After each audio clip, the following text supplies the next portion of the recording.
Future and option course for beginners के इस 8वें lecture में आपका स्वागत है।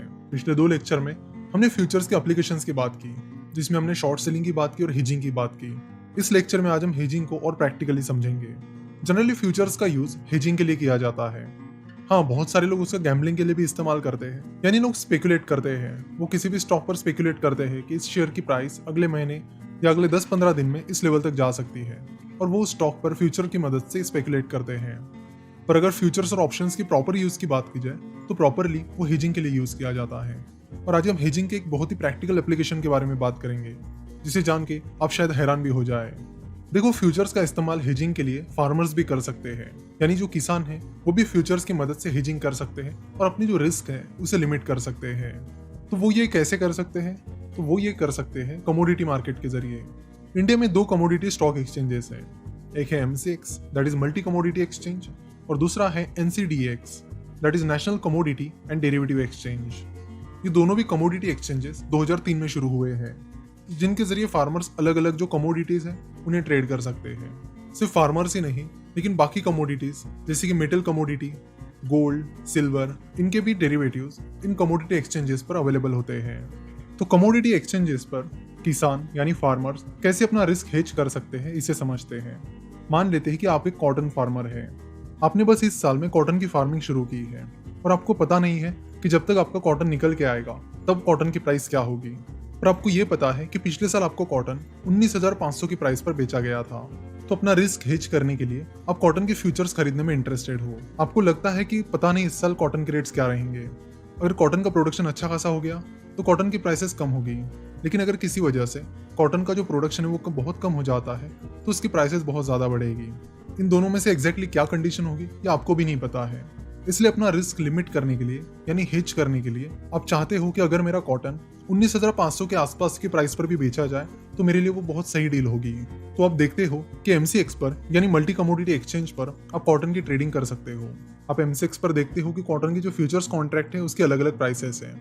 जैसे जनवरी 2020 के कॉन्ट्रैक्ट के लिए कॉटन की प्राइस 19,600 है, फरवरी 2020 कॉन्ट्रैक्ट की प्राइस 19,900 है, मार्च 2020 कॉन्ट्रैक्ट की प्राइस 20,130 है, अप्रैल कॉन्ट्रैक्ट की प्राइस 20,330 है, मई कॉन्ट्रैक्ट की प्राइस 20,340 है और जून कॉन्ट्रैक्ट की प्राइस 19,600 रुपए है।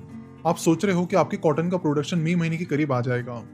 जनरली आता नहीं है इस महीने में, लेकिन अज्यूम करते हैं। तो आप देखते हो कि मई के कॉटन कॉन्ट्रैक्ट की प्राइस 20,340 रुपए चल रही है और आपको लगता है कि ये चीज काफी सही है कि ये प्राइस पिछले साल की प्राइस की यानी 19,500 की प्राइस के आसपास है और यहाँ पर आपको 20,340 रुपए की प्राइस भी मिल जाएगी। इसलिए आप चाहते हो कि आप अपना फ्यूचर कॉन्ट्रैक्ट यानी जितना भी कॉटन का प्रोडक्शन आपका रहेगा उतनी क्वांटिटी के कॉटन के मई कॉन्ट्रैक्ट बेचना चाहोगे। जैसे कि यहाँ पर आप देख सकते हो कि मार्केट लॉट की साइज है 25 और जो कॉटन होता है वो बेल में काउंट होता है। हर कंट्री में बेल की अलग अलग साइज होती है। इंडिया में एक बेल मतलब 170 किलोग्राम, तो 25 बेल मतलब 40 to 150 किलोग्राम, जिसे आप 42.5 क्विंटल कह सकते हो या फिर 4.25 टन भी कह सकते हो। तो एक कॉन्ट्रैक्ट में 40 to 150 केजी के कॉटन की ट्रेडिंग होगी। मान लेते कि आपके कॉटन का प्रोडक्शन आपको लगता है कि 8,000 किलोग्राम के करीब होगा, इसलिए आप प्रीफर करते हो कि कॉटन के 2 फ्यूचर कॉन्ट्रैक्ट सेल किए जाए। तो आप 20,340 रुपीज की प्राइस पर कॉटन के मई महीने के 2 फ्यूचर कॉन्ट्रैक्ट सेल कर देते हो। नाउ मई महीना आ जाता है, आपका कॉटन का प्रोडक्शन भी निकल जाता है और उस टाइम कॉटन का प्रोडक्शन अच्छा होने की वजह से कॉटन के रेट कम हो जाते हैं और 18,000 रुपीज के करीब हो जाते हैं। लेकिन आपका फ्यूचर कॉन्ट्रैक्ट कुछ इस तरह है कि आपको वो कॉटन 20,340 रुपए पर बेचना है, तो इस केस में आपको प्रॉफिट हो जाएगा। लेकिन अगर मई में कॉटन का प्रोडक्शन बहुत कम रहता है या किसी वजह से कॉटन की प्राइस बहुत ज्यादा हो जाती है यानी 22,000 के करीब चली जाती है, तो उस केस में आपको लॉस हो जाएगा। तो यहाँ पर हेजिंग का असली मतलब ये है कि आपने रिस्क को कंट्रोल किया कि लास्ट टाइम 19,500 के करीब प्राइस थी, आप नहीं चाहते थे कि कोई रिस्क हो, तो हेजिंग में आप कभी कभी प्रॉफिट भी मिस कर देते हो और ऐसा होता है। लेकिन जब आप रिस्क को लिमिट कर रहे हो तो आपके लिए इंपॉर्टेंट ये बन जाता है कि लॉस को लिमिट किया जाए। चाहे थोड़ा बहुत प्रॉफिट मिस हो गया तो चलेगा, लेकिन ज्यादा लॉस नहीं होना चाहिए, और हेजिंग का यही पर्पस होता है। कमोडिटी मार्केट में 2 तरह की सेटलमेंट्स होती है। एक होती है कैश सेटलमेंट, दूसरी होती है फिजिकल सेटलमेंट। कैश सेटलमेंट मतलब जैसे कि हमने देखा कि लेट से कि कॉटन की प्राइस 18,000 रुपए हो जाती है, तो उस केस में एक कॉन्ट्रैक्ट पर आपको 2,340 रुपए का प्रॉफिट हो जाएगा, क्योंकि आपने कॉन्ट्रैक्ट 20,340 रुपए की प्राइस पर किया था। तो ये जो प्रॉफिट है ये आपके अकाउंट में आ जाएगा। लेकिन अगर आप फिजिकल सेटलमेंट करते हो तो आपको अपना कॉटन एक्चुअल में उस कमोडिटी एक्सचेंज के वेयर हाउस में देना पड़ेगा, यानी उस सेलर को देना पड़ेगा। तो हेज करने वाले लोग जनरली कैश सेटलमेंट ही प्रीफर करते हैं। हम देखते हैं कि कई बार इंडिया में कई सारे फार्मर्स अचानक से कमोडिटी प्राइस ऊपर नीचे होने की वजह से सुसाइड कर लेते हैं। तो कमोडिटी फ्यूचर्स का इस तरह से उपयोग करके वो अपने रिस्क को लिमिट कर सकते हैं, यानी जो अननोन रिस्क है जिससे उस कमोडिटी की प्राइस अचानक से बहुत नीचे जा सकती है, उसे वो हेज कर सकते हैं, यानी लिमिट कर सकते हैं। फिलहाल कमोडिटी एक्सचेंज पर सारी कमोडिटीज अवेलेबल नहीं है, बस कुछ ही कमोडिटीज अवेलेबल हैं।